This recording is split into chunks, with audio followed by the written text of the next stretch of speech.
kung sakaling talo panalo yung appeal natin, pero magtutuloy-tuloy pa rin yung investigasyon.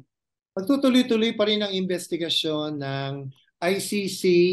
Ganun na magiging epekto noon dahil hindi naman kukontrahin yon ng Philippine government, hindi lang tayo makikipag-cooperate.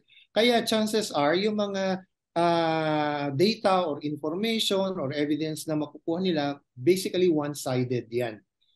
In all probability, no? In all probability. Kaya magtutuloy yan probably to the stage na mag-confirm na ng mga charges and then go to trial na. Pero walang trial in absentia.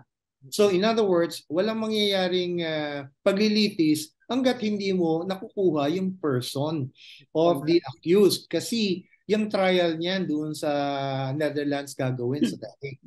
Doon sa seat ng ICC. Hindi naman anywhere eh. Kaya kailangan kunin mo yung tao. Kung hindi mo makukuha yung tao, may problema ka. Sinong lilitisin mo?